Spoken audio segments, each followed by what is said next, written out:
opt out like a champion today. Quit when things don't go your way. It's the number one lesson that my dad taught me. Yep. I can already tell this is going to become a problem. Get the. I was thinking of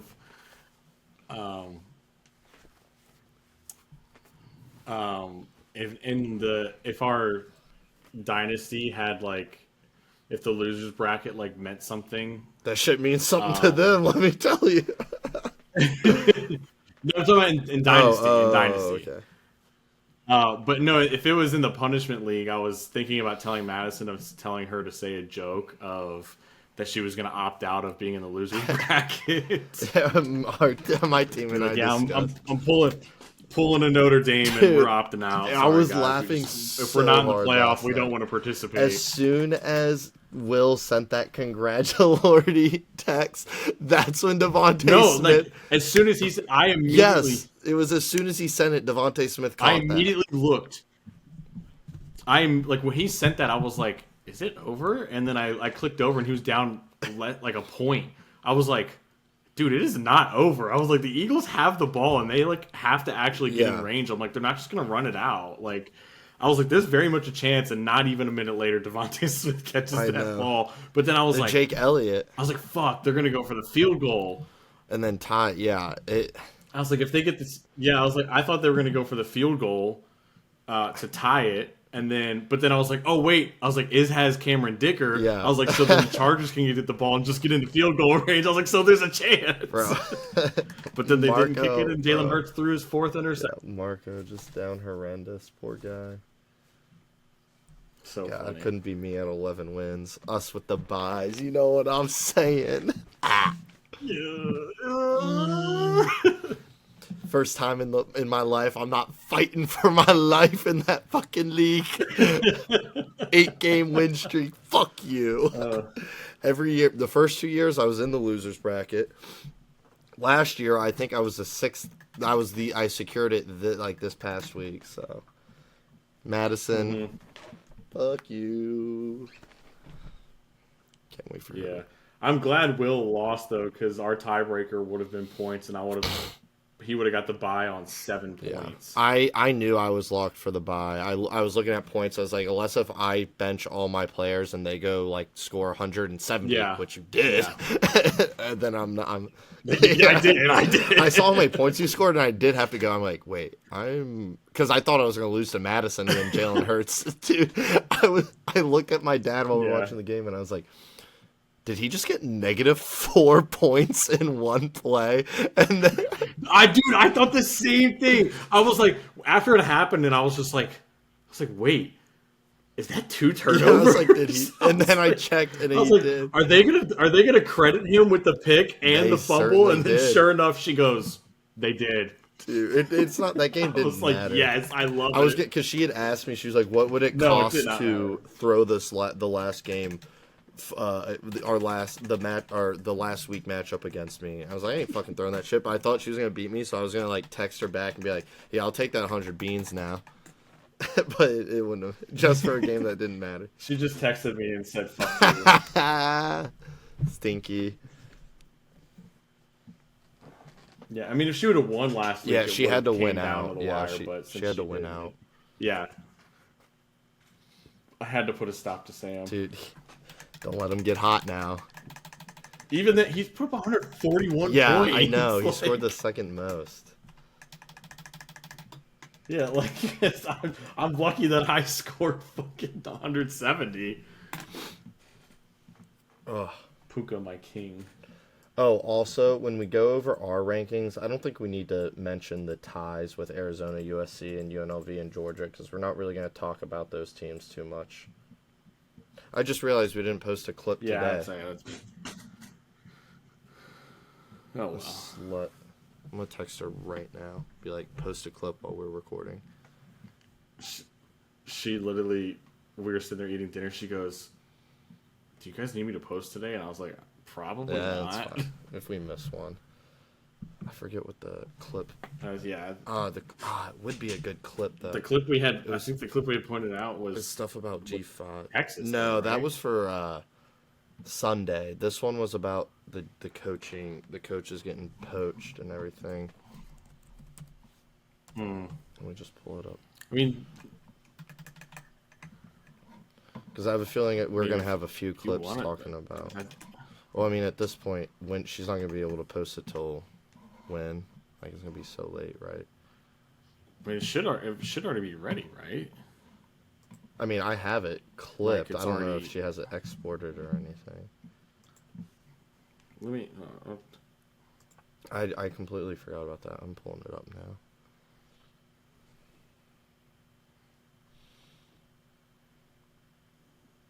It was, the P4 poaching the G6. Let me just listen to it.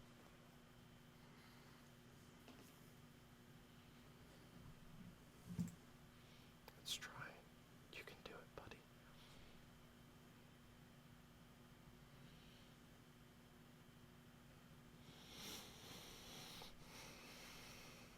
This girl Kona is so lazy, let me tell you. I didn't even know she was asleep under my bed until like 12:30 today. Didn't move, didn't come out. Didn't even know she was home. Nice. I thought she was with my dad at the office. It's a little ironic because the Power Four always say that they're above the Group of Six and that, they're just playing a different sport. But when it comes down to it, they're constantly hiring Group of Six coaches and then constantly bringing in Group of Six players to fill out their roster and to compete. It's crazy, like you said, that they consider themselves as upper echelon compared to the G6 when there's so much turnover nowadays where half of them usually end up leaving and going to these P4 teams because there's better opportunity, better money, and they end up succeeding super well. Look at Ole Miss's quarterback, Trinidad. He was at D2 last year.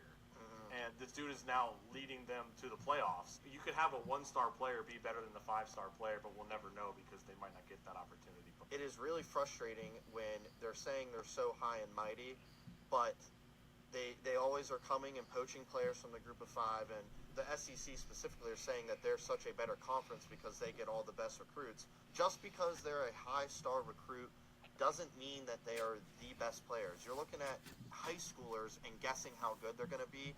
Anyone can develop into a great player at any level of the sport. These ratings are arbitrary for high school recruits, and a lot of times they change depending on who they commit to. It's random people making these rankings half the time anyway, so it doesn't really mean much until it translates to the fields.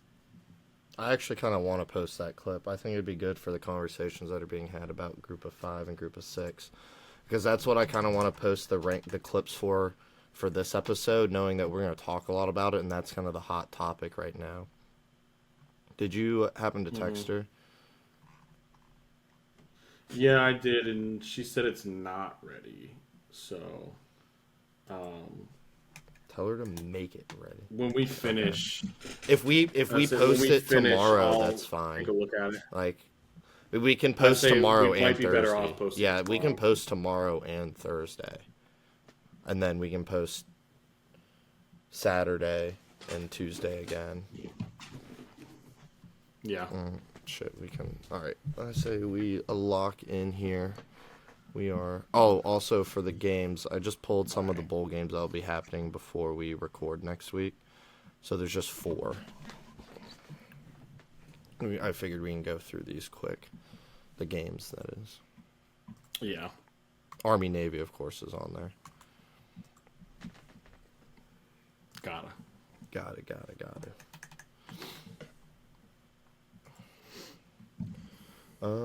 I'll take it this time. All right. I think I'm ready. So. All right.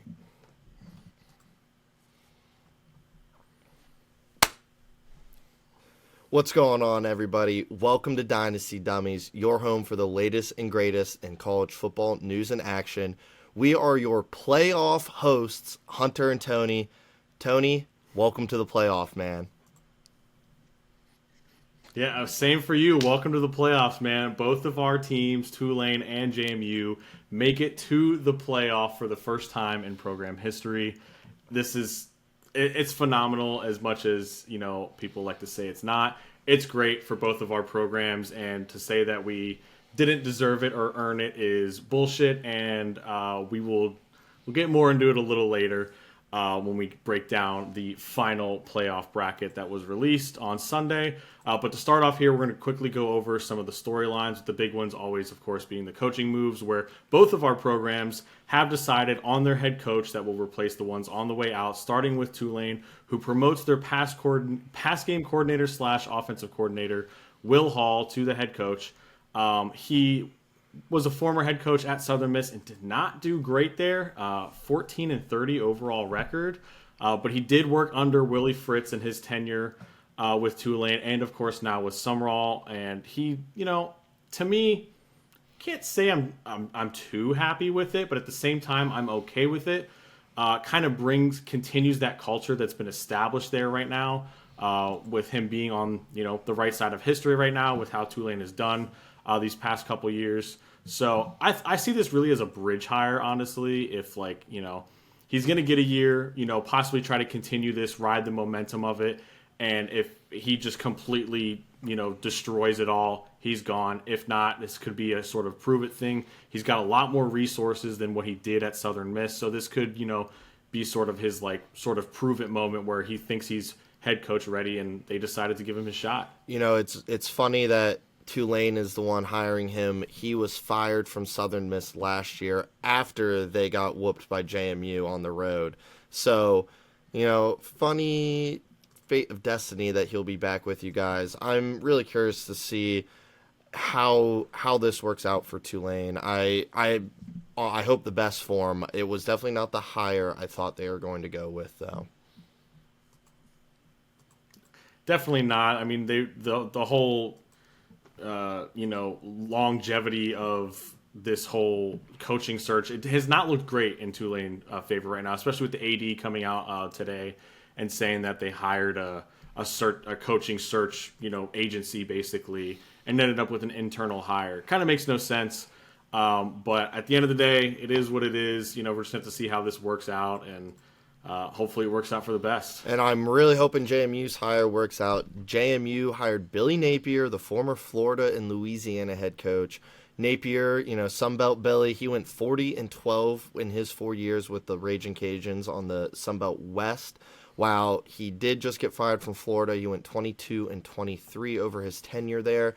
This, to me, I'm a little torn. This was not the hire I was thinking JMU would go with. I really thought we were going to follow that formula we had with Chesney and the coaches before him, where we hired a younger, up-and-coming guy. Not that Billy Napier's old, but a young guy who's up-and-coming in the FCS ranks, like Lehigh's head coach, and we hire them and let them develop and grow at JMU.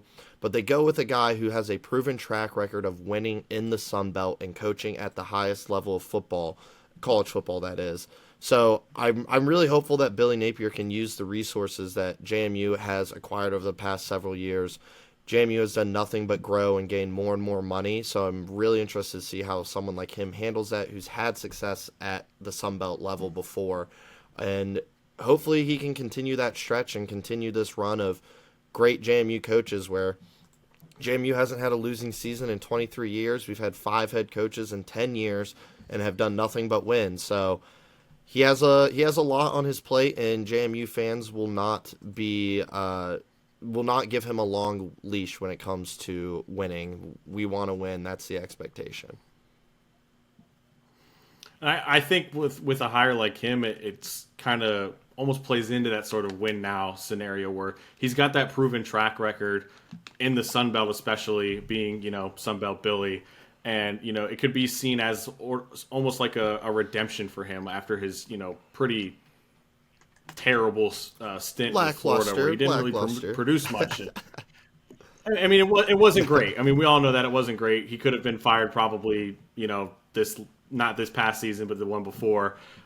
So, I mean, I don't think it's terrible, honestly. I think, like you said, for this to continue the winning ways, I don't think it's bad.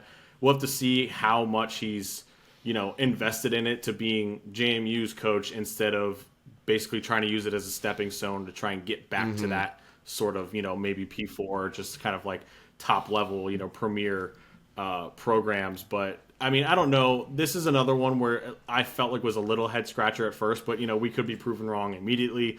Who knows? He could, comes back and just continues the Sunbelt Billy way and just blows the Sunbelt out and, gets them maybe right back to where they are right now and in the playoffs. I think it's interesting you bring up the fact of him potentially using it as a stepping stone. The more I thought about it, the more I came to think, and I was actually talking about it with my dad, a coach like Napier, who just had an unsuccessful stint at the Power Four, might not be so eager to jump back into the Power Four, and those teams might be a little hesitant to hire him. So this could be a hire that JMU sees as someone who, credit to Bob Chesney, he's an incredible coach and will be remembered forever at JMU. He was only here for 2 years. Clearly, it was a springboard for him. He's a great coach. UCLA will love him. Napier could be a guy who wants to stick around a little bit more, and I'm really interested to see what his contract is with JMU. JMU isn't going to compete with the contract that Chesney just got at UCLA. It's a 5-year, nearly $34 million deal. That's not the deal Napier has. He just got paid a lot by Florida, so I'm really interested to see what he's getting paid to stay at JMU, who's willing to make Chesney the highest paid coach in the Sun Belt. Interested to see if they did something similar with Napier, if he's more on a 2-year prove it with incentives. We'll have to just wait and see. I mean, the details whenever they come out, we'll find out, and hopefully all power to them and to JMU. Then it's just the right track because we love our G5s and we love their continued success, and I hope it stays for both of our sakes. But another G5 hire that is kind of I think it's a sneaky good hire here is USF getting Ohio State's offensive coordinator Brian Hartline as their new head coach. This is definitely a hire that I can see having a lot of success for USF. I think it's a strong hire with someone who has been able to produce really high-powered offenses at the Big Ten level. So interested to see how he does. But in Big Ten news, I think the biggest hire of this past week is Matt Campbell going from Iowa State to Penn State. After all this time, Penn State, it seemed like they were kind of on the wrong side of this coaching hire cycle with what we talked about last week, and then they pull the rabbit out of the hat and get Matt Campbell to come from Iowa State, who I think is a really solid head coach who turned Iowa State into a program that really historically hasn't been too successful, into a team that had to be reckoned with every year. This was one I didn't see coming. I mean, like you had said, we all thought that Penn State was going to, jump ahead in this coaching carousel with the early firing of James Franklin, and then they seem to be the last ones almost. But to pull it out and get Matt Campbell, I'm with you. It's a great one. I mean, he had Iowa State right there in it for quite a while, and then kind of just they were one win away last year to making the playoff. Football and yeah, exactly. I mean, it's crazy to say, that people might think that this isn't really that great of a hire compared to some of the other ones, which, that could turn out true. But I think for what Penn State is probably about to endure with, losing just about everything with James Franklin going, this could be seen as a good reset. And I think he's someone that can absolutely get them right back to where they were. I agree with you. It was not a hire I expected, but it is a hire I like. And Iowa State was quick to hire Jimmy Rogers, Washington State's head coach. So they quickly filled their role, and for the second year in a row, Washington State is looking for a new head coach.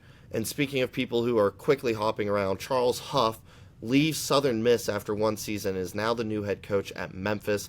He had won the Sun Belt with Marshall, left for Southern Miss, and now is with Memphis. Quick change. He's a coach that I think is a really talented guy, and I think he's going to be able to keep Memphis on the right side of the G5 bubble. This one I think is very good. We've seen what he has done with the teams that he had, like you said, with Marshall, winning the Sun Belt, and then still turning in a pretty good season with. They went 1-11 the year before, and so he almost made the title game the next year. So that's an insane turnaround. Exactly. I mean, he's got obviously the pedigree and the just like stature of a coach where he can just about go anywhere and get it done. And with the resources that Memphis is going to have, he could take them to almost another level and get them right back into competing with it. I mean, we seem to talk about them every year, and then yet again kind of just falter there at the end.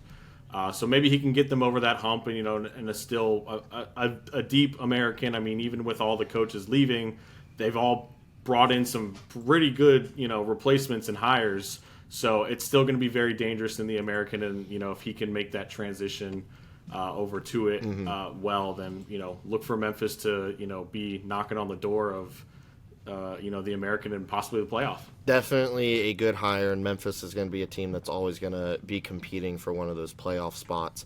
And that's exactly what Notre Dame is setting themselves up to do in 2026 and beyond. Reports came out after the Sunday selection show that back in April, when the teams renegotiated the playoff biddings and how the layout works, Notre Dame actually has a memorandum of understanding with ESPN and the College Football Playoff in place that guarantees them a playoff spot if they're ranked in the top 12. Doesn't matter who is ranked in front of them. It starts next season.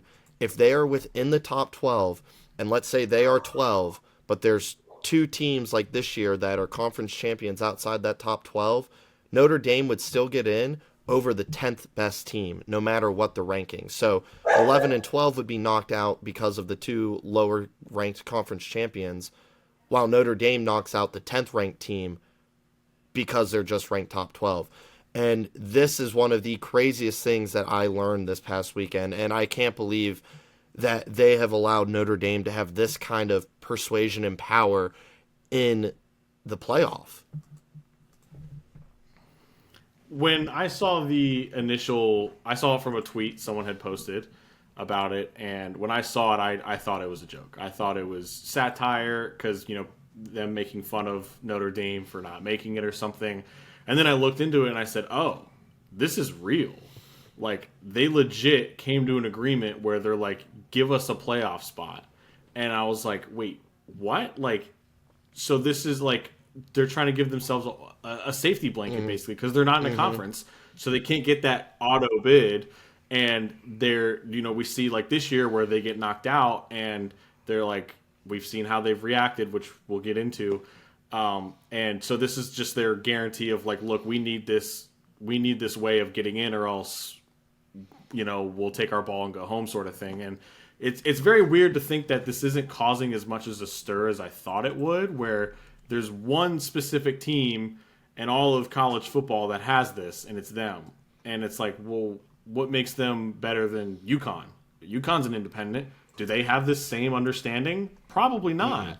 So it's weird to think this is where we bring up the brand sort of thing, where we know that the brand is definitely keeping them above the rest. And, when people are going to sit here and say that Notre Dame or the college football relies on Notre Dame and its stuff, and no, they do not.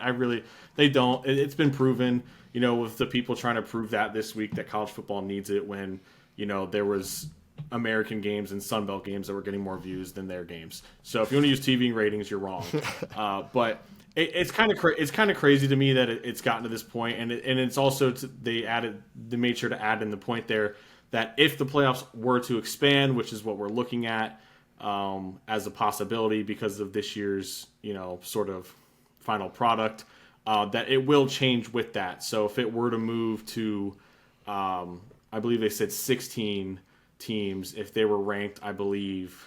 What I saw was if 14? If it expands to 14 teams, if they're ranked inside the top 13, they get an automatic bid no matter what. I do not believe there's language past 14.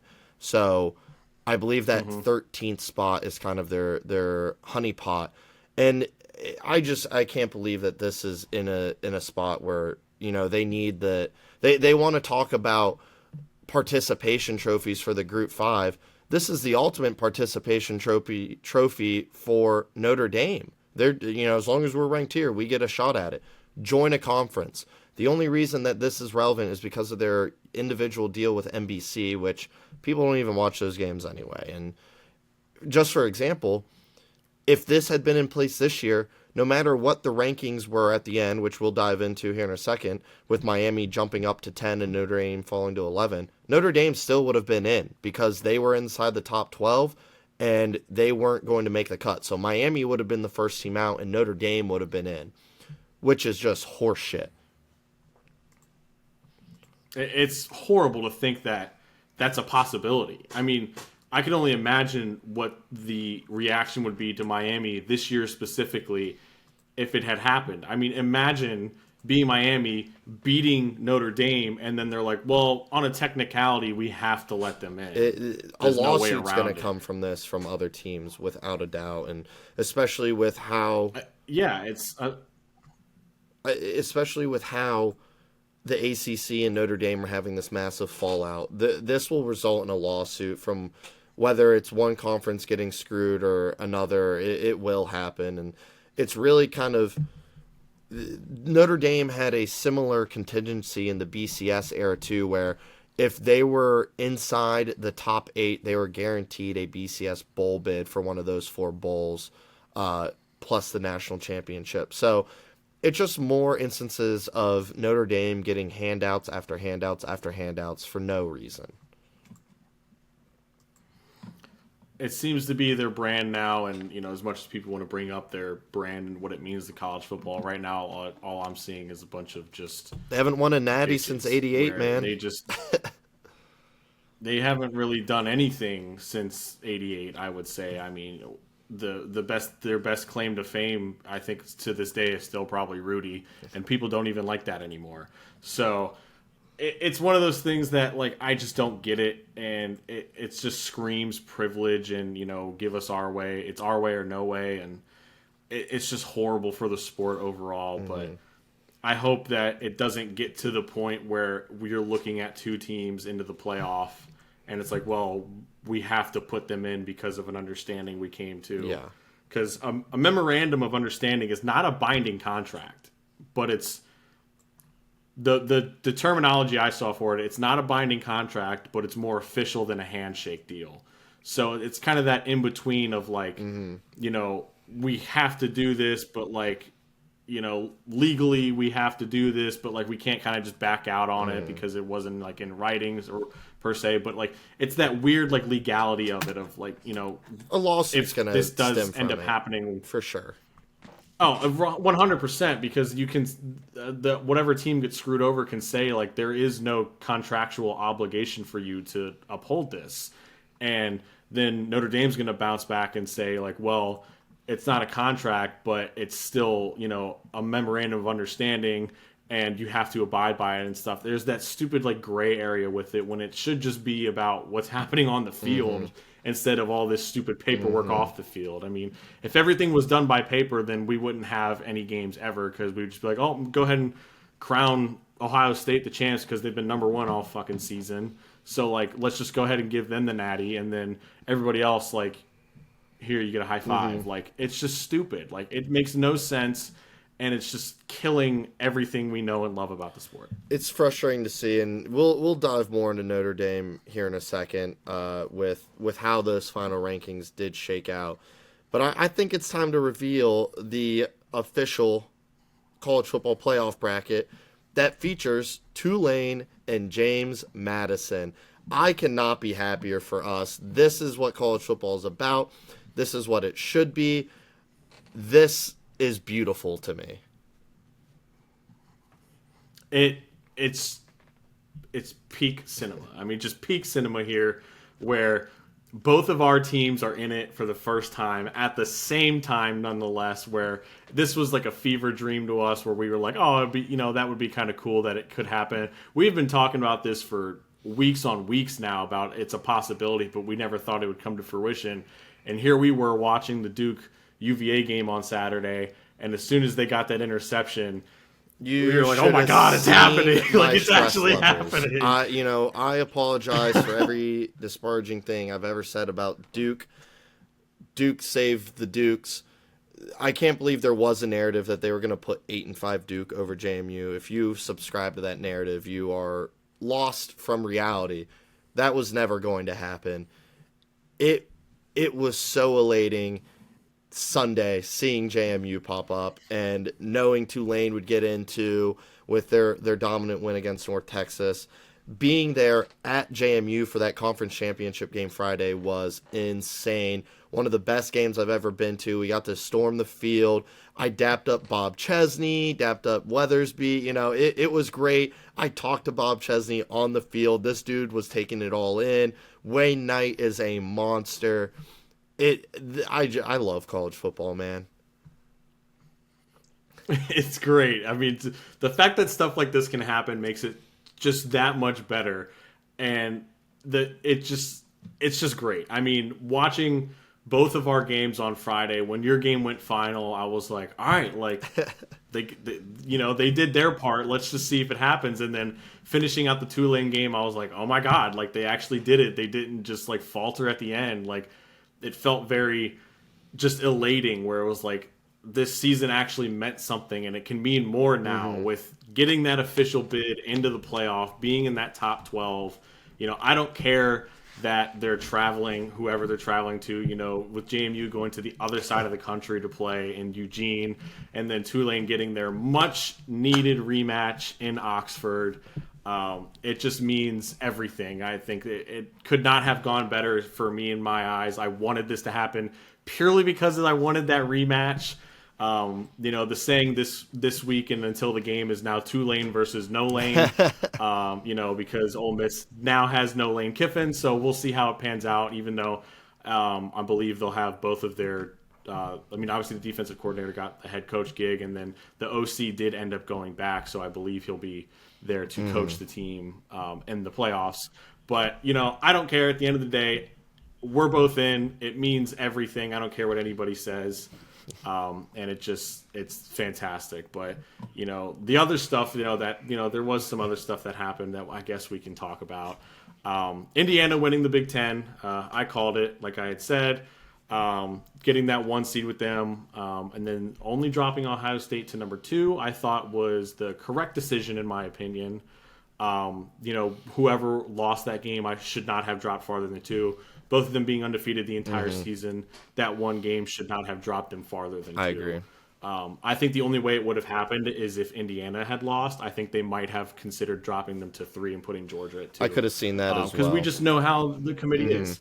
Yeah, so I think that was the only way, purely because Indiana was already 2. They could have dropped them down to 3 and bumped up Georgia, but they didn't, because Indiana won. Mendoza had the most electric post-game interview ever. It was fantastic.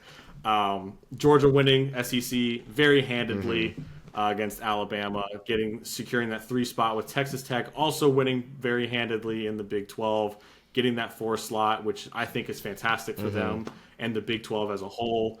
I think they're pretty dangerous this year, so we'll have to see what it's going to look like. I think they got the right 4 teams in the top 4 spots, personally. Oh, no, I believe so, yes. I think this is the most correct portion, you could say, of the entire bracket is that top 4. I think the 4 best teams are in there.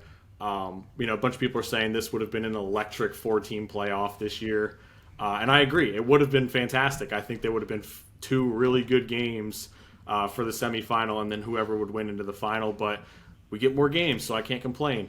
Of course, rounding out the rest, Oregon obviously getting the 5 seed to play JMU, who is the 24 seed, but 12 seed in the bracket, or ranked 24. And then Alabama, Oklahoma get a rematch, this time in Oklahoma. Ole Miss being 6, getting their rematch against Tulane in Oxford again. And then a sneaky good game that I think is kind of ironic at the same time. Texas A&M facing Miami at College Station. Both the teams that beat Notre Dame. Get to see which team was the better of the Notre Dame beaters here. I think the 5 through 8 range, the committee said that they saw no reason to shift Oregon, Ole Miss, A&M, and Oklahoma around. They were all idle. You can debate if those were the right rankings, but they stuck consistent with what they were last week. So I appreciate that consistency, where the committee has really lacked consistency this year. And looking at that 9 and 10 spot, that is where that controversy really started. And we'll dive into Tulane and JMU here in a sec. We obviously have a lot to say about that. But really honing in on the 9 and 10 spots, coming down to Miami, Notre Dame, and Alabama and BYU, I think the right decision was made with Miami getting in over Notre Dame. It's just that the process was completely wrong with how they handled it. 100%. I mean, I hate the fact that it happened how it happened. I agree with it. I think it was the right choice at the end of the day. It just felt like everything leading up to it was done in the worst possible way. Mm-hmm. I mean, Notre Dame had been above Miami the entire time, and they got relatively close towards the end, and they still had them above, even when, Notre Dame was 9 and Miami was 12, and even when Notre Dame was 10 before they had dropped them to 10 previously, and stuff. They were still within that quote competitive pool that they said they compare with, and then when they make the final decision and decide to do that flip, it's when both teams are sitting at home doing nothing, and it kind of felt like a slap of the face to Notre Dame there, where they've been led up to believe that they're in the entire time, and then last second, because why not, they get flipped. Mm-hmm. And it also stems from the BYU game as well, where BYU was that placeholder in between them, in between Notre Dame and Miami, and that was basically the reason that they weren't flipped to begin with, is what I'm guessing at. It felt engineered to put Miami and Notre Dame so close together on this final week. And it started last week with them swapping Alabama and Notre Dame and putting Alabama at 9, Notre Dame at 10. And like you said, it also, with BYU being 11, the committee was in a spot where if Alabama won, they're in. Okay. If BYU won, okay, they're in. And then Notre Dame was out, and so was Miami, so it didn't matter. But if if BYU lost, then Notre Dame and Miami were right next to each other, so then they could swap them for that head-to-head. And it just felt like the committee was slowly course-correcting their errors with ranking Miami so low at the start all year to eventually get them into the spot with Notre Dame, which I think this was the right outcome. They just handled it in the completely wrong way. It was just completely wrong. I mean, the reasoning behind the swap last week with putting Alabama at 9 and Notre Dame at 10 made no sense. I mean, it made zero sense for barely eking out a win against a somewhat lackluster Auburn team, a gutsy 4th down call.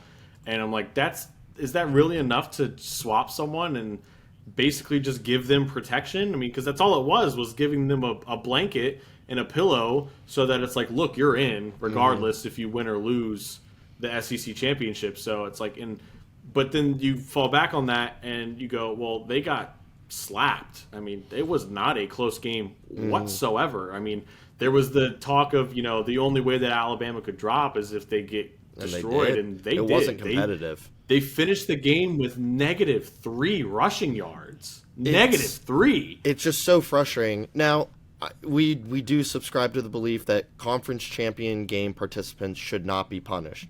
However, there's that argument that Alabama was just overranked from the start. Being at number 9 ahead of Notre Dame, Miami, and BYU to me is really crazy, because instead of punishing Alabama for getting blown out like they ended up doing to BYU, they kept them stationary so then they could manipulate that swap of BYU and Miami and then putting Notre Dame and Miami right next to each other. It just felt so forced and so frustrating to watch unfold in real time. You could see it happening, and you knew that they had a situation where last week they set it up for Notre Dame to fail, and all these people were saying it wasn't going to happen. They just couldn't read the writing on the wall. It's insane. And another thing that they got credit for again is the fact that they had beaten Georgia at Georgia, where they had already gotten credit for that, so they got credit for it twice. Yeah, they got credit for it twice. I mean, I saw a tweet right here from Nicole Auerbach, who had said, she had put in here saying that the committee said it didn't drop Alabama after losing to Georgia because Bama had beaten Georgia. But the Tide had already gotten credit for that win. It was baked into their resume and number 9 ranking, so they essentially got credit for beating Georgia twice, even though they lost and got their ass kicked. It's just so hypocritical because now I don't want to look at the Indiana and Ohio State game because, yeah, Ohio State got punished for losing their conference championship game, but they swapped with the team they lost to. That's its own thing. BYU and Alabama lost in the same fashion. BYU drops a spot so they can move Miami up, but then Alabama doesn't move at all.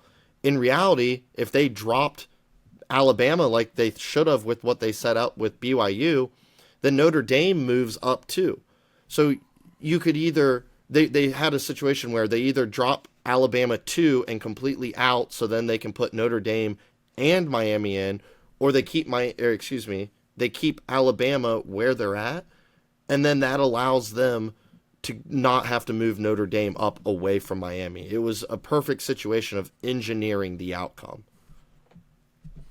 It was extremely engineered, and it felt like it was building up to this, and then we finally get it. And the biggest thing I'm seeing is the argument of, people saying, well, BYU wasn't in it to begin with. And, well, that's the part that's the most frustrating on its own is the... They weren't. They should have been before the game. Yes, they should have been before the game. Before the conference championship game, they were 11-1, and their only loss was to Texas Tech, the number 4 team in the country.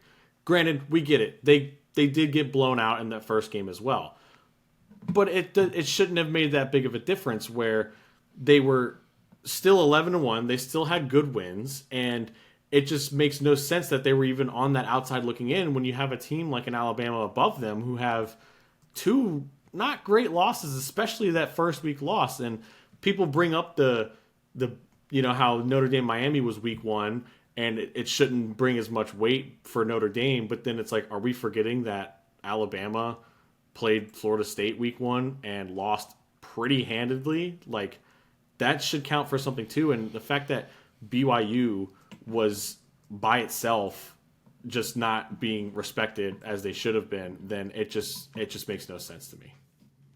Sorry about that, guys. Technical difficulties from my end. But Tony, I think you're exactly right. BYU was the most disrespected team through this whole process.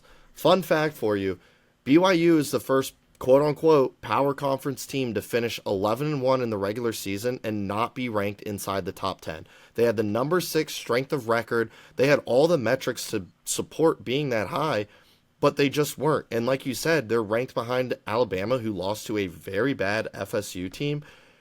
It just makes no sense. And with how BYU, they lost to Texas Tech twice bad. That's not a great look. But they should have already been in the playoff and had been safe. And to hear the pageantry from ESPN people like Kirk Herbstreit, who they're critiquing BYU in this detail and saying, that's why they shouldn't get in. And then they go full protection mode for Alabama's loss. It was just insane to watch. It's frustrating as a fan because I'd rather them just come out and say it out loud and said, we care more about the SEC than the Big 12 or other conferences. Yeah, I mean, to bring up your point about Kirk Herbstreit on the ESPN broadcast for the SEC championship game, where they're talking about Alabama and how they'll be safe regardless of this outcome and stuff, and then he immediately says, but BYU, this and that. Like, the fact that same outcome, same sort of general outcome of both those games, and they're like, oh yeah, but BYU's BYU, so we're just gonna, Bama gets the brand, but Alabama the brand points. Yeah, they're like, oh, you're in the SEC, so we got to do that, and that's a whole nother topic that we could get into, and we probably will at some point later when we get into our, G5 talk. But It makes zero sense at the end of the day where you have a team like a BYU where they've done so much and they were very much deserving of a higher spot to at least be in that consideration of making that final bracket, and they're dropped. And this is the first time in the college football playoff era, if I'm not mistaken, from what I have seen, where a conference champion loser hasn't dropped. They've all at least dropped one slot since you're right. the college football playoff era. So this is the first time they haven't, because they know it would have completely affected everything that they have been working for and engineering for. So they had to keep them put, and I think they did that with last week's ranking when they did move them up to 9. It was basically just that telltale sign that Alabama's going nowhere. I think Alabama should have been the last ranked of this group, these 4 teams here, BYU, Notre Dame, Miami, and then Bama. That's how I have them ranked. It's just so frustrating to see. And if I'm being honest, I do feel a little bad for Notre Dame because they were strung along this whole time, being ranked, being in the playoff, and then on the last ranking, they get rug pulled, and they're no longer in the playoff. But that sympathy vanished like that when they declined their bowl invite, where Texas, BYU, and Vandy, they didn't bail. It was like they took their ball and went home because they didn't get it their way. Vandy's head coach, Clark Leah, sorry, I don't know how to pronounce his last name. He straight up said that, we could have, all we have to do is do better ourselves, and we don't have this conversation. He owned up to it. And he was just like, look, if we wanted to be in there, we controlled it ourselves, and we didn't do what we were supposed to do at the end of the day. I mean, so, it's two sides of the coin here, where it's like you get these teams that are like, yeah, we controlled it ourselves. We knew what we should have done, and we didn't get to do it. So we're going to get better. And maybe they're using this bowl game to try and get better because, this is their chance to – either try to convince people to stay or maybe draw people in the portal, get players some tape or give seniors just some freaking playing time. The walk-on some playing time, something. And Notre Dame just goes, nah, we're too good for that, and leave. It makes zero sense. Like, I'm with you where, like, I almost felt bad of how it was handled. I still think it was handled very poorly in the whole final selection. But everything that has come afterwards, I no longer feel bad for them, and I wish they could get more, punished, honestly. Like, it's ridiculous how they think they're just above everybody else and just think that this is they're just, we deserve to be in the playoff every single year. And then obviously with Simon getting that memorandum of understanding, they're trying to guarantee their way in. And it's just like, who do they think they are to where that they can just do this and have all the say over what they want to do? And they're like, nope, we should be the ones. And almost at this point, they just seem like they want to be the committee at this rate and just put themselves there. They practically are with the memorandum of understanding. They're doing everything they can.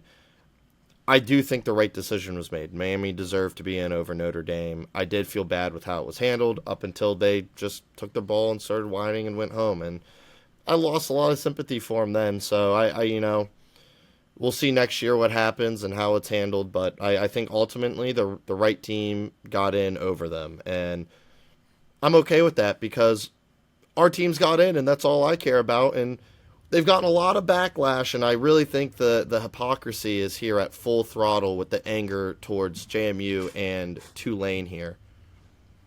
It's ridiculous the amount of stuff I'm seeing that's just constantly attacking the G5. But I got to give a shout out to Maddie Huddick. I believe I'm saying that right. She is a beat writer for Tulane, and she is going to war for both Tulane and JMU. And all the stuff I've been seeing from her this past week, especially after Selection Sunday, is her replying to people, quoting tweets, and just going to war saying, why don't we deserve this? Why don't they deserve this? What did they do wrong? What is this? Just absolutely making a case for both teams, not just Tulane. Obviously a little more towards Tulane because that's who her employer is. But still going to war for both teams just says a lot. And I think it's fantastic. We need more of people like her where, don't destroy the little guy, prop him up. But just to keep going, this whole thing is just Oh my god, it's so frustrating just seeing everything about it. People are furious that 2 group of 5 teams got in, but the 12-team format with the 5 automatic bids was unanimously approved by the power conferences and Notre Dame, and the group of 5 didn't have a vote in this. This is a criteria that was created by these quote-unquote power conferences in Notre Dame, plus Pac-12 at the time, and now they're mad that the teams that are supposed to be on the outside looking in played the game that was set up for them and won in a system designed to make them fail. It makes no sense because, again, they're just playing what they're supposed to. You know, JMU and Tulane are going out there. They're playing their games. They're trying to win like every other team is. They get to their conference championship. They win. Oh, looks like we're one of the 5 highest ranked. We're in. Why is that their issue? They didn't say that. They didn't pick that. They had zero say in all of it. Tulane did not get to sit in that meeting and say, we agree with this because we're a G5. JMU wasn't even considered at that point because they were making the transition. Yeah, exactly. They were about to make the transition into it. These big brands don't like the rules that they created. Don't blame the underdogs. Don't blame the little guy. Blame yourselves. Don't be mad at the underdogs when your rules designed to make you successful backfire. They're all going after the wrong people here. You're the ones that made it. You're the ones that decided that this is the best format at the time. And now that it's not working in your favor because people are starting to catch up and programs are starting to catch up, and you're also seeing other programs for possibly their true colors, aka the ACC, where they're supposed to be considered this power conference, and they're barely etching in every single year. Don't blame the American and the Sun Belt for the ACC's terrible tiebreaker rules. Maybe if they blame had UVA for choking, blame rules, the conference. Yeah, if they have the right ones, like I know you're about to say. You can go ahead and say it. I know you're about to. Yeah, they just fix your tiebreaker rules. Miami's in the conference championship, and we don't even have this discussion. Yeah, UVA it's as simple as that. And UVA or Miami get in, and unfortunately, my Dukes are on the outside looking in. It's not JMU's fault that the ACC has a terrible system set up for themselves.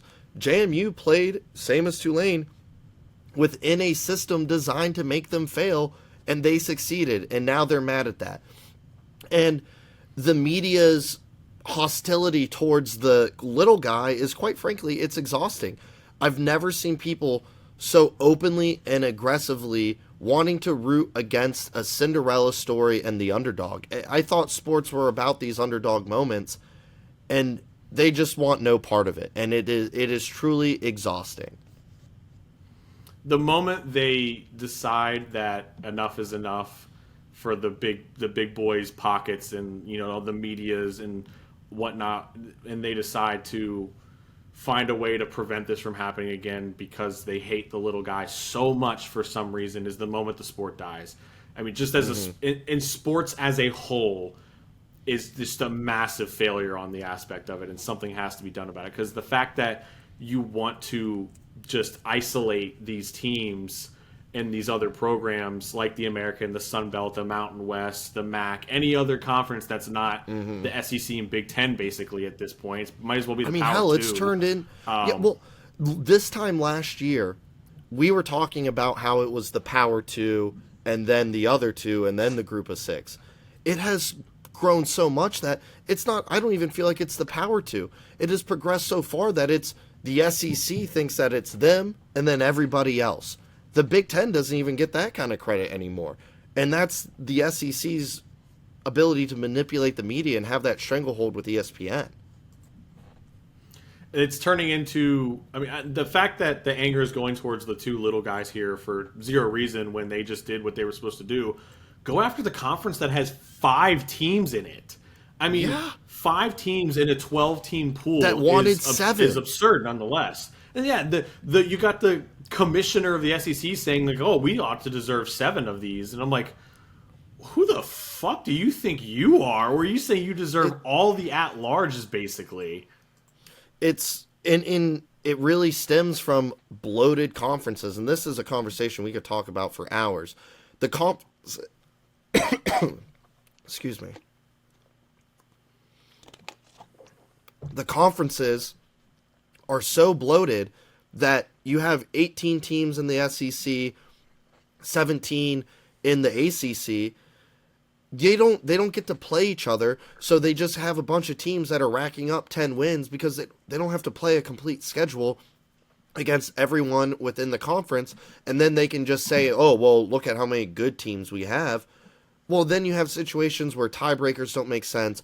Teams don't actually get to play all of the other teams in the conference. And unlike these teams that have gotten the at-large bids, Tulane and JMU earned their spot by winning their conference. And I truly believe that every conference champion should have a shot at winning the national title. At every other level of the sport, that's the case. At the the FCS level, every team gets into the playoff, even though there's really only a couple conferences that always win it with, North Dakota State and the Montanas and all of those teams. Everyone gets a shot no matter what. And it's the same for D2 and D3. Everyone gets a chance. And I just don't think people understand that the top of the FBS isn't some different sport that the SEC is playing. It's the same at each division of football. Every team that wins their conference should get a chance. That's what the conferences are for.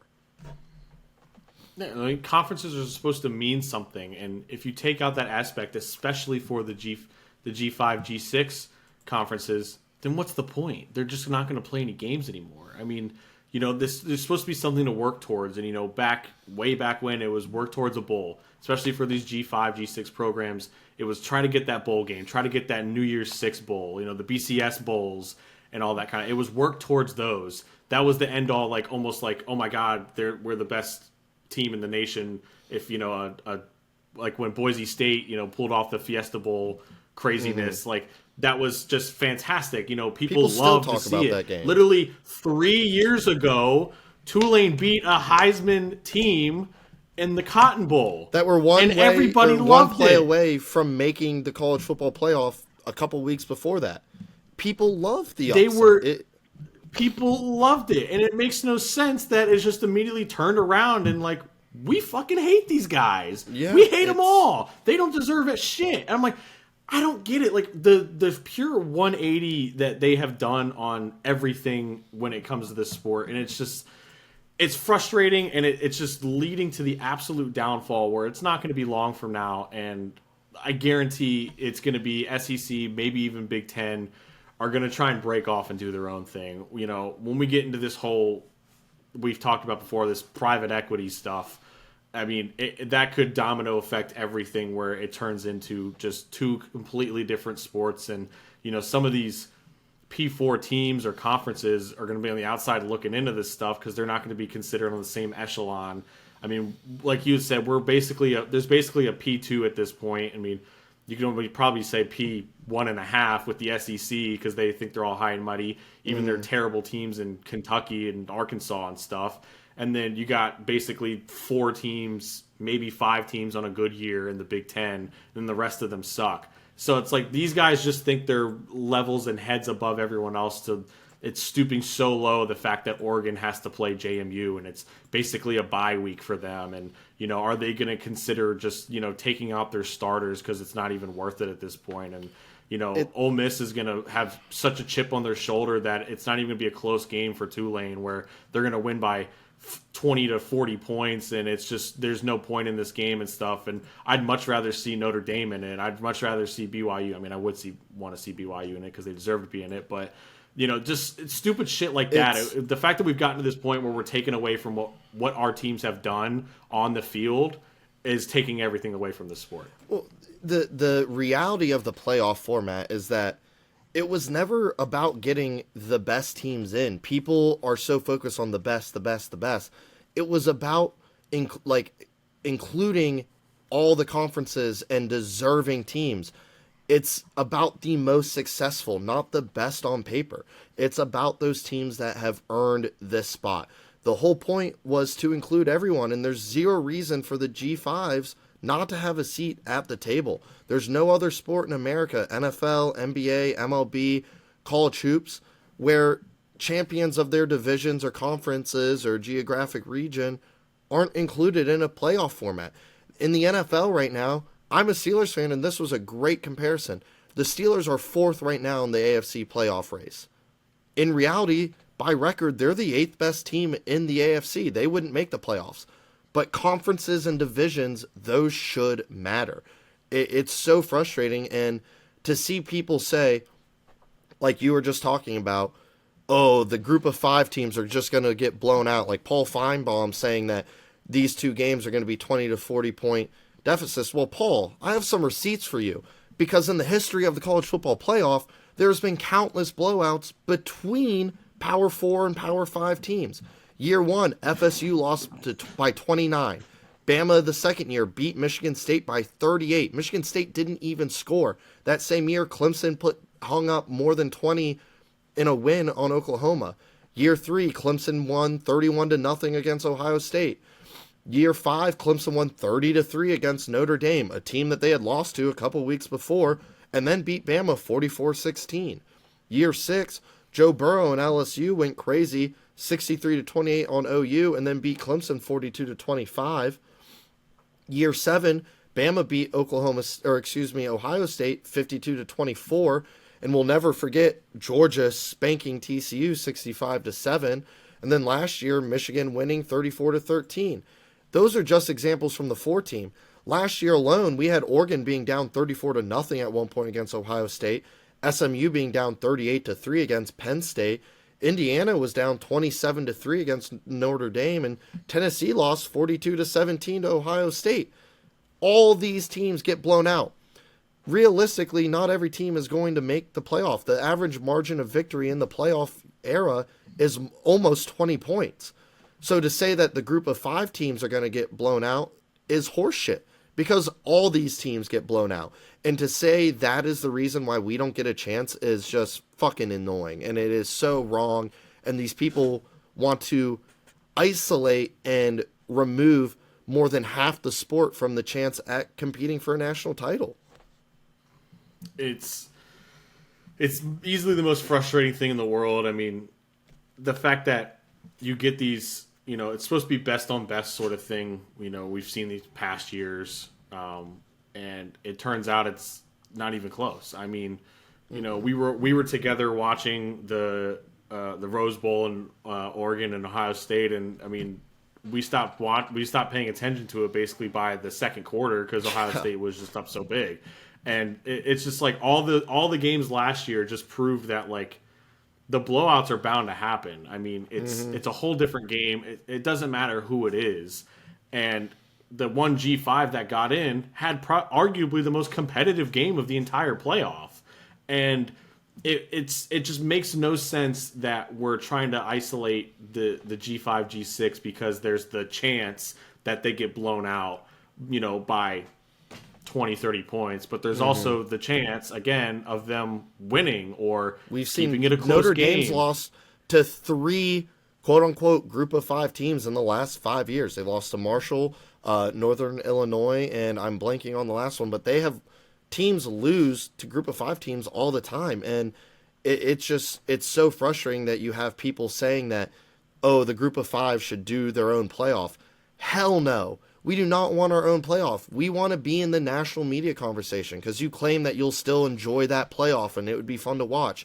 That's bullshit. National media won't cover a group of 5 playoff. They would never cover it and it wouldn't be talked about. Right now, Tulane and JMU are going to be talked about for 2 weeks and longer because they're in this playoff. And there's, again, when it comes to the media and negative attention is still attention.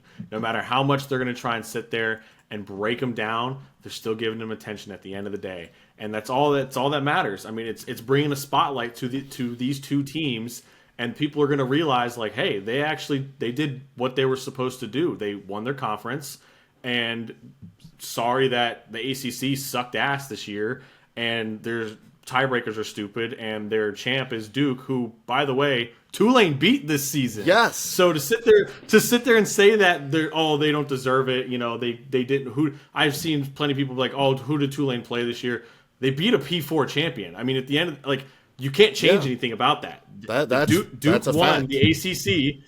And Tulane beat them, and it was very handedly. Duke got a couple of garbage time scores the to make score it closer. Didn't show. Yes, exactly.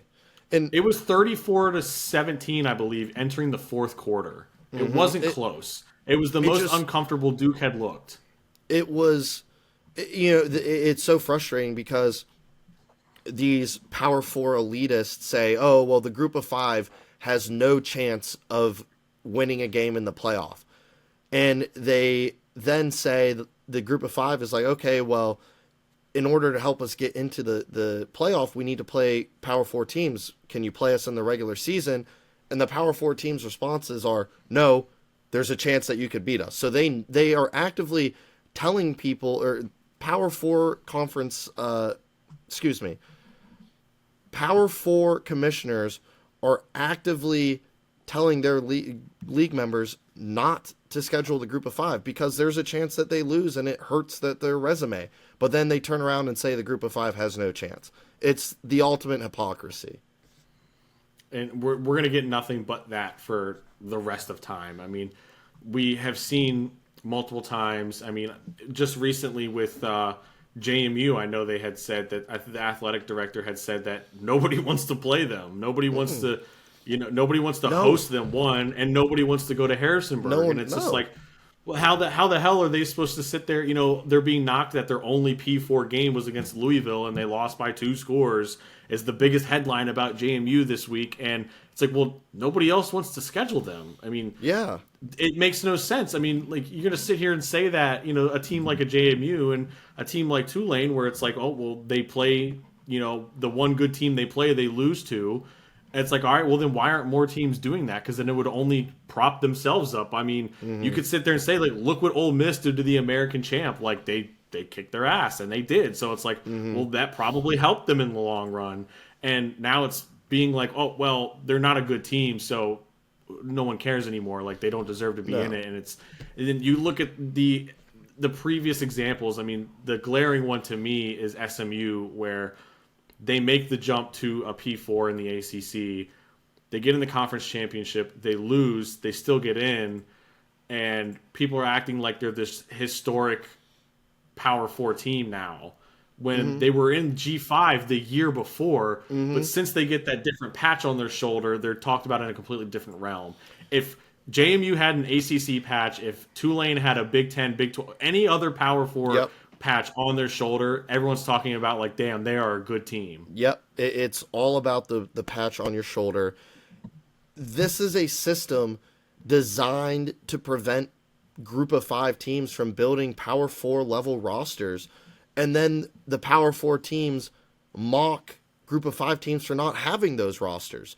They pillage group of 5 rosters and coaches and all of that just to insist that the group of 5 isn't even playing the same sport, which is just horseshit to me.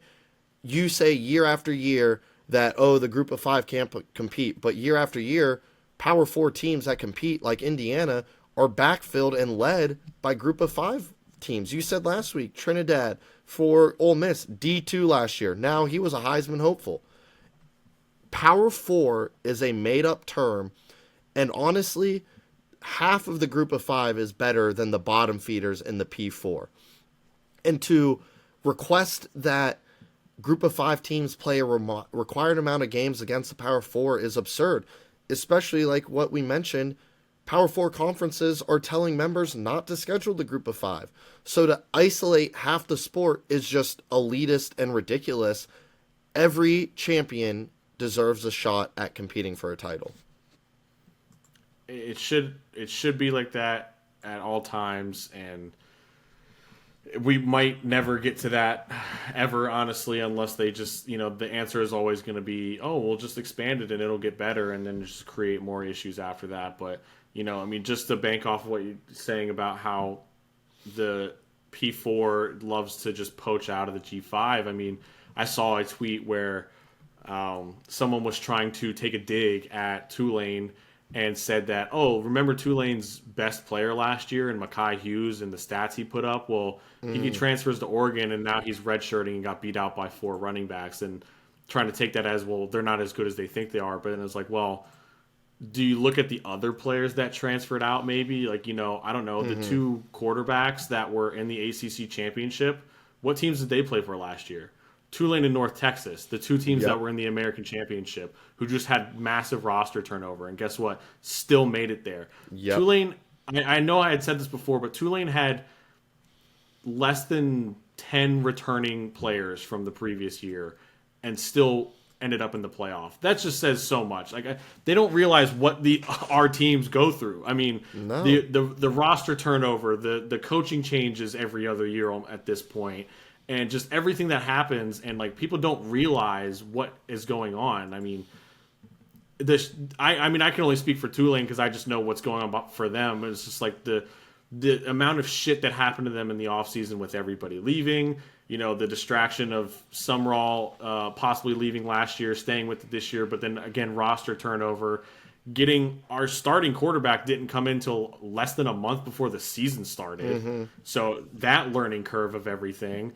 And just to get to where they are now is just an accomplishment that would make this season successful no matter what.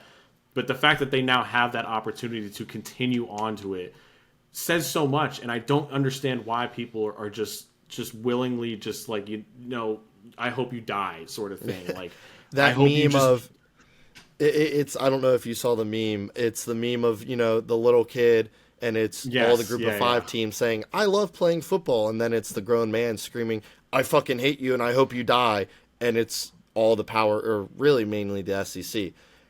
It is so sad to see a sport that hates the underdog. It is so I can't even comprehend it. It doesn't make sense to me. Yeah, and I know Paul Feinbaum is God, I hate Bum. that dude. Fine bum. He's in his rant today, he had said that people like to compare college basketball, and he goes, well, they have 68 teams, and it's like, well, yeah, but still, they're still giving, the field is there, the options are there, because they include everyone on the D1 level, where, you have football where there's the FBS, FCS, and, there's different aspects to it, still D1, but different aspect, different level, whatever you want to say. But the fact that more than half of the FBS level is basically not considered for anything, it is ruining the integrity of the sport on its own. Where, if you want to compare college basketball, where everyone on the D1 level is considered, if you win your conference, you're going to the dance regardless. And you get over here where it's like, yeah, they won their conference, but the team, there's a team in Texas that has 3 losses, they deserve it over them, like, because they're Texas they're in the SEC. Because of who they are and what conference they play in. No. Yeah. Guess what? It makes Texas had the same path. Win your conference. And they couldn't do that. They lost to 4-8 Florida. Get the fuck out of here, Texas. Yeah, and Florida being a terrible team is, again, the SEC's so deep, and it's just frustrating because you get that stuff like that where, we were punished for losing to Ohio State. No, you weren't. You were punished for losing to Florida and being the most wishy-washy team of the entire season. And to sit here and basically say that our 2 teams are just the least deserving, here's a here damn sort of thing, just like, fine, just take it because we have to. And I saw Joel Klatt say that the only reason the G5 is included is to avoid antitrust litigation. I mean, low-key, like, it's what not are we doing wrong in that sense, because the conferences all have power, and if they are going to isolate the group of 5, they are going to be sued. And they all play the same level of football. Whether you want to believe it or not, the MAC is at the same division and same level of football as the SEC. Whether you want to believe it or not, that's a fact. That's not debatable. Now, you can debate skill gap, but it is a verbatim fact that they play at the same level and division of football. And to disparage teams that aren't in the super conferences is horseshit. It's insane because you get, I mean, like you said, they're at the same level. They all play by the same rules. So who's to say that something doesn't happen? I mean, for the example, in the FCS, we talk about North Dakota State and how they've been the most accomplished and the biggest dynasty possibly in college football with the stuff that they have done at their level. And because of the format in the FCS, they got upset by an unseeded team. North Dakota State, as an FCS team, was receiving AP votes from voters. That's how good this North Dakota State team was. And guess what? They had they were 20-point favorites. Any given weekend, an upset can happen. And that is exactly what happened. And that can happen at this level too. That's the reality. And people aren't going to want to hear this, but hate to break it to you, North Dakota State's a lot better than a lot of the teams at the FBS level, including some in power conferences. Absolutely. And there's the talk of, well, why don't they just make the jump then? What's enticing about making the jump right now? Nothing. If I'm an FCS team like a North Dakota State or any other, big team, and I'm looking at possibly, making that jump, what do I gain out of this? A bunch of people in the media saying I don't deserve shit? No, there's nothing enticing about it right now because it is such a shit show in the FBS and how the format is, the calendar, and how everything is being handled. It is absolutely horrible, and it looks like a nightmare right now. When down there, it's all flowers, sunshine, and rainbow because they got it great in the FCS right now. It's just the ideal playoff format. No drama with anything. The playoffs are there. You know how you can get in and everything, and then you turn around and you look at the FBS, and it's just everything's on fire, and it's sitting there. It's the meme of this is fine, everything's fine. Like nothing is fine. Not everything is fine. Stuff needs to be figured out before it just absolutely becomes an even bigger dumpster fire than it already is. Yeah, it's sad that this is the state that college football is being put in, where each year the playoff is going to change. Last year they changed the format because a group of 5 team got a bye, so they changed it. Well, then this year, under the new rules, again, limited group of 5 success, 2 teams got in. They're going to change it again this year to really hurt the group of 5. And they're going to blame the group of 5, but the group of 5 is playing by rules set against them and still winning. If you want to blame anyone, blame the ACC. If you're really that butthurt about the group of 5, you got to blame the ACC because both years their champion wasn't ranked high enough to diminish the group of 5. And I don't blame the ACC at all. This is football. This is reality. And it's frustrating to see. Fun fact about with the new seeding and how they changed it because of last year, the one thing that didn't change is the bonuses. Yes. So Tulane being one of the top 4 highest ranked conference champs, they ended up getting $8 million to the conference. Screw you for that. We'll Fun take fact our about $4 that, million, though. Hey, no, it's money at the end of the day, and guess what? Yeah. We're in the playoff, baby. Yeah, so they hate it. They hate us because they ain't us, man. It's as simple as that. I mean, every team wants to be us right now. Yeah, they Who do. would thought? And I would say that every team would like to be in our playoff bracket as well, the objectively better bracket compared to the committee. So let's go ahead and give a quick look at our bracket compared to the committees here. Right off bat, the top 4 teams are the same for us, except Texas Tech is number 3 and Georgia is 4. This was I believe, unanimous top 4 here, with everyone having this being their top 4 in this order. Double checking that as we speak. Yep. And it was unanimous. Oregon is still the 5 seed here. And I think the biggest change is that BYU got a ton of credit from us. They were ranked 6 going into the conference championship game. They did get killed. They did not drop, though, because we do not believe in punishing the conference champion losers. So they stayed at 6. They would get to host my JMU Dukes, who in this scenario were the higher ranked of the group of 5 champs and would have gotten that $8 million, while Tulane was ranked 15th and got in as the 12th seed against Oregon. And then we also have Ole Miss and A&M both in here, both back-to-back, except that they're 7 and 8 now instead of 6 and 7. And then looking at the Final Four spots, Miami was safely in for us, and they're in at 9, and they actually get to play A&M in our playoff as well. So that's a matchup that carried over just with different seedings. Oklahoma, instead of being 8, they fell to 10, who they'll face fellow SEC member Ole Miss. So that's a big difference. But of course, Tulane and JMU still get in. JMU was ranked 12th by us, but is the 11th seed because Tulane jumps in, pushes out Utah, who is the first team out, with Notre Dame being the second. UVA actually would have been in Tulane's spot had they beat Duke, so you can only blame themselves for that one. Again, with ours, I think this is the superior of the two. But either way, both of our teams are in it, so can't complain too much. But yeah, I think for the most part, all of us kind of agreed here on just about everything when it came to the rankings, how the games were played. I know mine specifically.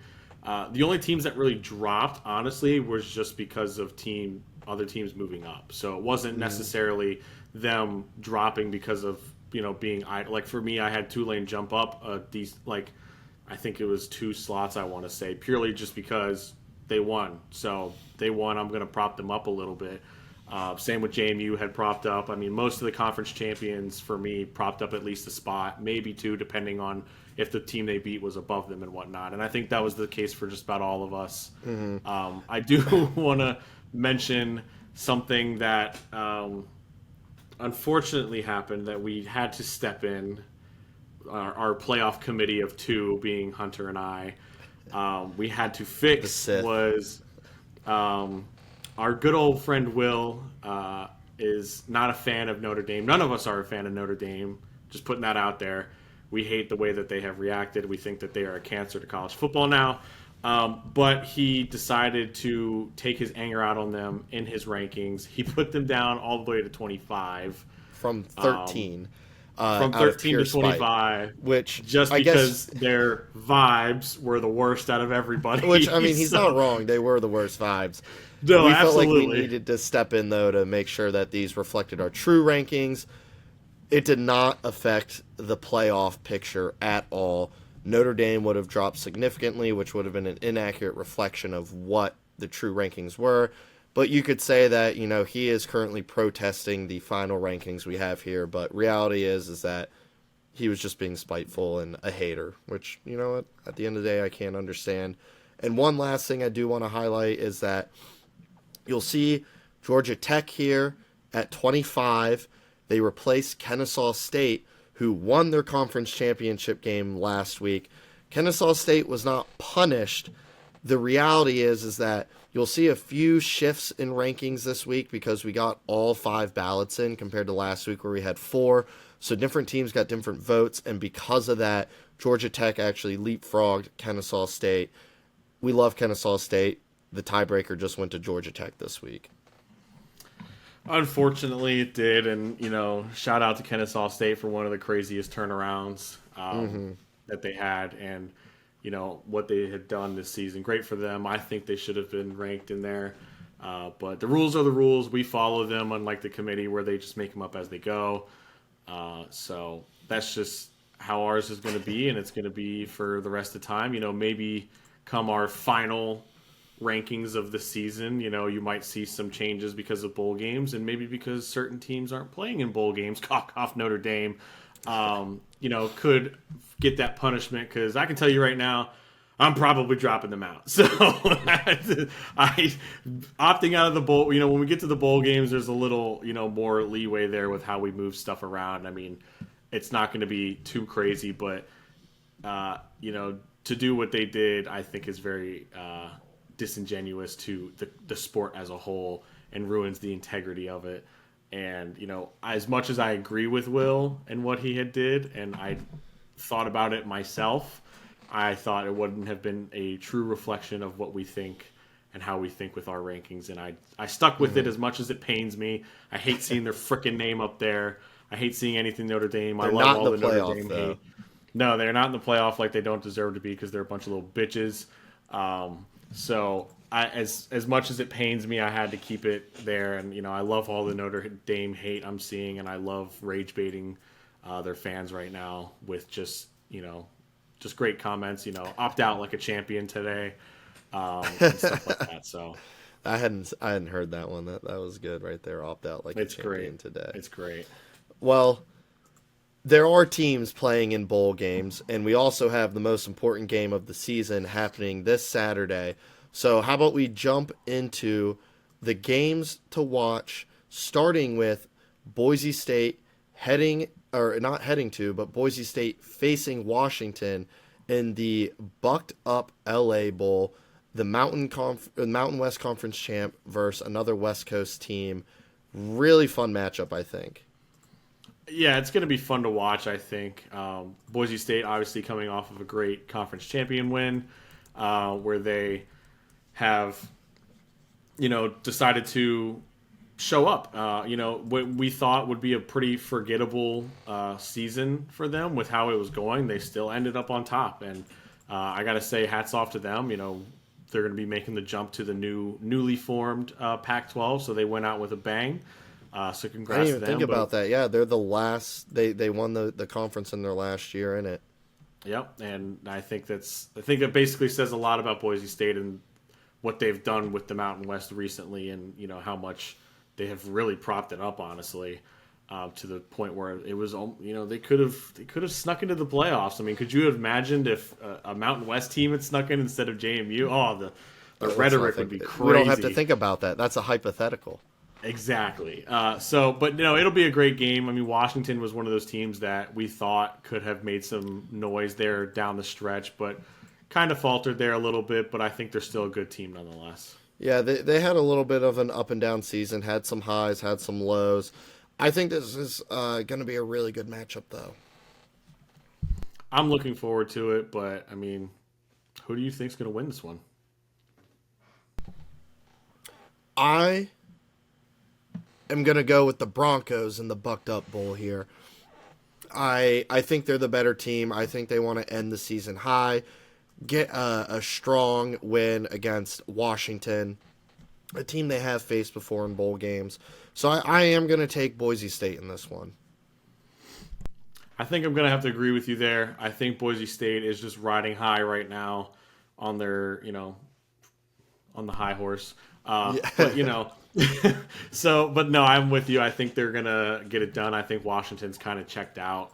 And it's just, probably not going to mean as much to them, where Boise could be looking to, again, this could be their chance to try and show that, maybe come here, lock in those recruits and stuff, get some transfers and whatnot for that newly formed Pac-12. So I think they get it done.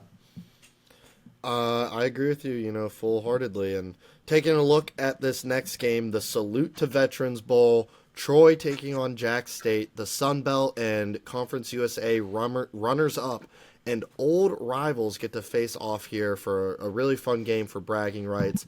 In a bowl game that I know Troy fans were really upset that they got stuck into a lesser-tier bowl game after being the runners-up to the Sun Belt, but they get to face an old rival. It's one of those. I mean, every bowl is going to be, questioned nowadays because bowls are losing their integrity altogether. So teams are going to end up not being happy with any bowl at some point, unless it's maybe the Pop-Tart Bowl, because that's the greatest bowl of all time. But it's hard to say this is a lesser bowl. I think they all bring their own thing to the table. It's all a great chance for any team to have their chance, and I think it's kind of I kind of like that it's runners-ups against each other. I think more stuff like that should happen, where you should have those conference champs go against those conference champs for the ones that didn't make it in. The runners-up should go against you want to see that sort of quote best on best, and I think that's something that you can get out of these bowl games and can really showcase a lot of these teams. Again, to possibly get in those transfers, it gives players those tape. Maybe it helps a player transfer to a P4 that they've always wanted, or all that kind of stuff, and it gives those walk-ons, those seniors, some playing time for possibly their final snaps of their career. So I like it when we get these types of bowls, because usually they're the most entertaining ones. I agree, and who do you think is going to win this battle of the runner-ups here? Oh man, it's a tough one, but I think I might go Troy here. I think they looked extremely solid. I think in that Sun Belt title game, kept it very close all the way up until the end. So I think that they're just going to show that Sun Belt reigns supreme for them. Yeah, I agree. I think the Sun Belt is definitely, without a doubt, way better of a conference than the CUSA. But I'm going to go with Jack State here. And that's because I watched Troy's starting quarterback go out for the rest of the year in that Sun Belt title game. Hope he's doing all right. Their backup, who did play a lot this season because their starter was hurt more throughout the year, has experience. But I think Jack State's the hungrier program. They're the younger FBS team. And I think they're going to want to get bragging rights over an old rival of theirs in this bowl game. So I'm going to go with Jack State here. I like where your head's at. I think it's going to be an entertaining one. And, always love to see the old rivalry games get renewed in these bowl games. Mm-hmm. But moving on to our next one, which is a very entertaining G5 matchup here with ODU playing USF in the Staff DNA Cure Bowl, which will be here in Orlando. I really hope both of these teams get to play at full strength. I believe ODU's quarterback Colton Joseph has already declared to be entering the portal. He had an amazing season for Old Dominion and the Monarchs there. I hope he does play in the bowl game. I don't think he will, though, but I really am excited to see this, two of the top teams in both of their conferences that have had a lot of beef throughout the year or throughout this year, who have now come in united forces to fight off the evil Power 4 and SEC chanters. Really fun bowl game to kind of see how ODU and USF stack up against each other. Yeah, I'm with you there. I think if both of these teams were playing at full strength, this would easily be one of the most entertaining bowls. They both had fantastic seasons. USF was right there. They were, they're maybe one game away from being in the playoff right now. ODU was very much in there as well until they got ransacked by JMU, but nonetheless, still a very entertaining two teams here. And, I'd be interested to see. I haven't seen anything on it yet. I'll have to look into it, but I don't know if Byron Brown is sticking around or not. But maybe with the new head coach hiring, being an offensive-minded guy can get him really going and get him to want to stay and almost, get that sort of thing of like, look, we were this close this year. Next year we can take it to the next level. But got to get through this game first. But who are you going to take out of these two teams here? I went against the Sun Belt in my last pick. I will not do that twice. I'm running with the Monarchs here. Even though they're JMU's rival, I'm going to pick ODU despite the quarterback question marks. I think that they're going to come out and really want to prove something against USF. I like where your head's at there. That is true. I like where your head's at there with, can't pick against your conference there, but I can't pick against mine either. So I'm going with USF. I think that they have, still have a solid team with a new coach coming in. I think it's going to, help reinvigorate this team and this program, to really be like, all right, we can still do it. We can get it together. This is their chance to maybe, they could be playing for their jobs as well. Maybe Heartline comes in and doesn't want them there, or, it's like, hey, go ahead, hit the portal because you ain't playing sort of thing. But we'll have to see. But I think USF gets it done there. And last but not least, the game that we have been wanting to talk about all year, Army at Navy this Saturday. This is an all-time favorite game, and it's just a shame that College Game Day isn't going there anymore. It's a perfect opportunity to highlight the troops, highlight these two really great programs that mean a lot to the country. And if you can't get behind this game, then you just aren't American. I'm sorry. It's absurd to me that people don't watch this game and they don't care about it and they just think, oh, whatever. It's so entertaining, especially in recent years where we've seen these programs almost take another step and become very competitive programs, and it brings that much more into it. And, half the time we get perfect football weather with either just disgusting rain or snow all over the field, and it just plays into the type of football we're going to see where it's just run it down their throat, go between the tackles, hit them in the box and stuff. I mean, it's just fantastic football, and I don't understand how people don't want to watch it more, especially because every year they come out with the most fire uniforms. Oh my gosh, it's this great. year's, I'm being biased, Army's is way better. Army's is absolutely better than Navy's this year. Theirs is just peak uniform design. It's so beautiful. All the intricate details of it, I think, is just fantastic. Navy's just kind of almost looks like a repaint of ones they've done before when they're in that all blue sort of look.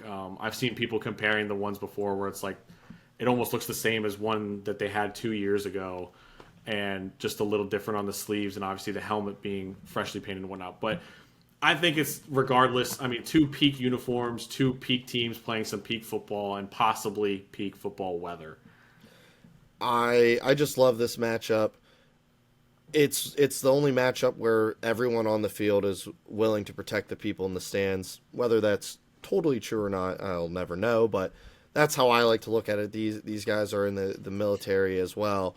They deserve the respect. It's a great tradition, and it's a great tradition on seeing who gets to sing second. And Tony, I got to know who's going to sing second for you. You already know who I'm going with, and it's going to be Army, of course, because it's go Army all day, fuck Navy, every single day of the week. I don't care what anyone says. I don't care if Army has 0 wins. I'm picking them every single time. So, to all my fellow soldiers out there, go Army. No surprise. I had already written down that you were going to pick them as an Army man yourself. So I know that was what you're going to go with. However, I don't have to have that kind of bias. I'm going with Navy. I do think Navy's a better team this year. They had a really good season, and I think they'll end it on a high note. No disrespect to Army, but I just hope both teams have fun. Hey, I mean, we thought that last year. Army That's was true. the better team last year, and Navy went Won in their there conference, and destroyed yeah. them. So. That's the thing with this Exactly, game. so- Anything could happen. Navy wasn't very good last year. Army was great, won the American, and then Navy kind of kicked them around. So we'll see how it goes. This game is, I think, the hardest to pick every year because you throw the records out and it's just macho-y macho. It's always entertaining to watch. Again, I don't understand how people don't, find the time to sit down and watch this. It's, again, like you said, shame game day doesn't go there anymore because it's just even better. It also has one of the best traditions in the exchange of the quote students slash soldiers slash I forgot about that sailors. one. That is great stuff. The exchange is fantastic every single year. It's just peak entertainment, and it's just always awesome to see. But let us know what you guys think about everything that has happened this past week, from conference championship games to the final rankings. How screwed over did Notre Dame get? BYU, was it the right choice? All that kind of stuff. Obviously, if do you think that Tulane and JMU have a chance? I think they do, obviously. Definitely. But let us know what you guys are thinking about it. Again, follow us on Twitter and Instagram and TikTok at Dynasty Dumbies. Follow our personal Twitter accounts as we go on a scorched earth chance here to defend our brothers in the G5, especially these next 2 weeks. At Hunter_Shaw5 and at Crony Tony. I promise it's very entertaining right now. And we will see you all next week after these, some of these bowl games, Army Navy game, of course, before we jump into the playoff games. Go Dukes and roll wave. Go Army.